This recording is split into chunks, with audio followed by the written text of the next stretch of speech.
de que o mundo, o universo, como nós percebemos, pelo menos, nós seres humanos, é constituído de opostos complementares. Tá? Um desemboca no outro, um gera o outro, um é consequência do outro, e ambos são cruciais para a existência, para a realidade, como uma coisa só. Quer um exemplo? O dia e a noite. Tá?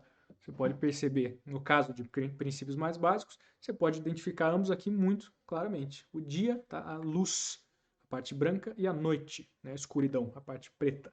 Mas esses mesmos conceitos dizem respeito a uma série de outros fatores absolutos da nossa vida como um todo. Tá? Inclusive a nossa biologia, o nosso cérebro, que é dividido entre dois lados. Tá? Muita gente sabe disso, mas não sabe exatamente o quão literal isso é. O cérebro tem dois polos, tá? Ele tem a polaridade embutida na nossa constituição física, fisiológica. Tá? Um polo é feminino, é intuitivo, lida com o irracional e o subjetivo, e está ligado com a noite, com a escuridão, e o outro polo é masculino, ele é objetivo, ele lida com a zona de conforto, com a consciência, com aquilo que é lógico. Então, na nossa própria constituição biológica, nós temos exatamente essa lei manifesta. Da mesma forma que no próprio ciclo do Sol e da Lua, que são uma constante absoluta na nossa vida. Tá? Então, por que é que essa lei é crucial que você entenda? Por que ela é absoluta na sua vida? Por que, querendo ou não, ela afetará os seus resultados? Enquanto você não entender como ela opera em cima de você, em cima de tudo que há, né, do que você faz parte, você vai sofrer essas consequências da mesma forma que sofreria se não soubesse que a gravidade existe e andasse lá, tentasse pular de um penhasco. Né? O taoísmo, tá? Que é a doutrina filosófica, que vai muito além dessa parada aqui, né? Mas na qual está embutida esse símbolo, de onde surgiu esse simbolismo, fala muito sobre esse princípio absoluto. Tá? Sempre, em qualquer lugar que nós vamos, a qualquer momento das nossas vidas, existe o desconhecido e o conhecido. Tá? Existe aquilo que é um desafio e existe a zona de conforto. Existe aquilo que eu não entendo ainda e aquilo que eu já entendo. Certo? Se eu estou num ambiente acadêmico que seja, eu vou numa aula, tá? Vamos botar um exemplo bem prático aqui para você entender. Eu estou numa sala de aula e a professora começa a falar de, sei lá, de funções matemáticas. Tem uma parte desse conteúdo que eu já entendo e uma parte que eu não compreendo. Os números são uma parte do conceito que eu já entendo, mas a forma como eles são aplicados naquela. Foda-se, né? O conceito em si. Mas, enfim, diferentes equações lá, eu não entendo. Então, com base nesses dois polos, eu consigo evoluir e expandir a minha compreensão de mundo, de modo geral, porque eu tenho uma ancoragem no que eu entendo e eu tenho, ao mesmo tempo, o desafio, que é o imposto sobre mim, relacionado com o que eu ainda não entendo.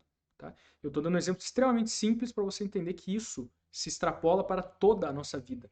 Tá? E eu vou falar isso para você daqui a pouco, tá? Em termos de consciente, né? Ordem, causa e muita coisa que são muitas constantes na sua vida. Tá? Talvez você nunca tenha ouvido falar dessa forma. Mas o fato de que nós operamos em ciclos diz respeito a qualquer esforço que você faça em prol da evolução, em prol do amadurecimento, de modo geral. Tá? Ele necessariamente envolverá um pé na ordem, no que você já entende, um pé no caos, no que você ainda não compreende. Se você permanece o tempo inteiro na ordem, naquilo que você já entende que é confortável para você, você não evolui. Né? Você está preso, você está concretizado, cristalizado ali no tempo e você vai sempre ser a mesma pessoa. É assim que a imaturidade acontece. Uma, um apego muito grande a uma zona de conforto, tá? Daquilo que eu já conheço e já controlo. E ao mesmo tempo, se você estiver em puro caos, né, se você estiver sem nenhuma ancoragem em algo que é uma realidade conhecida para você, você estará perdido, você estará solto, você estará sem chão. Né? É a situação de um cracudo no meio da rua, por exemplo. Tá? Ele está lá mergulhado em uma zona de uma vida que não tem nenhum tipo de regulagem, que não tem nenhum tipo de rotina, que não tem nenhum tipo de padrão, nenhum tipo de ordem, e está solto num caos, numa perdição completa. Fica óbvio de você entender como esses dois exemplos são puta de um problema. Né? De um lado é um maconheiro que ficou o dia inteiro em casa jogando videogame, do outro é um criminoso fudido, um cracudo no meio da rua. Tá? Ambos os casos são péssimos. O que você precisa é justamente a compreensão do princípio que está manifesto em cada um desses exemplos e a interação, né? A complementaridade entre ambos. E eu vou dar exemplos mais simples do que fazer de fato, né? Para não se tornar nenhum cracudo, nenhum maconheiro na sua vida. Mas é importantíssimo que você entenda, tá? Como é que isso acontece, né, na prática, na vida das pessoas. Então, para você entender este ponto, né, como eu falei tanto do símbolo do Yin Yang, por que é que tem nesta complementariedade entre os opostos esse fluxo, essa cadência? Né? Se você perceber, primeiro, existem um ponto de ordem entre o caos e um ponto de causa entre a ordem. Né? Isso é basicamente um simbolismo para a imprevisibilidade da vida como um todo. Certo? Se você está num ambiente que é completamente conhecido, completamente harmonioso para você, uma pessoa pode ter um infarto e morrer do teu lado. Né? Sala de aula é um bom exemplo. Teve uma vez que eu tinha lá sei lá, estava na 6ª série, eu acho. A gente estava tendo uma aula de ciências lá. A professora estava com um modelinho anatômico mal massa, assim, mostrando como é que a circulação sanguínea funcionava. Tava todo mundo tirando uma pira, todo mundo num ambiente extremamente confortável. De repente, a moça, chamava Emília, que estudava comigo na época, sentava na minha frente, na cadeira na minha frente, assim.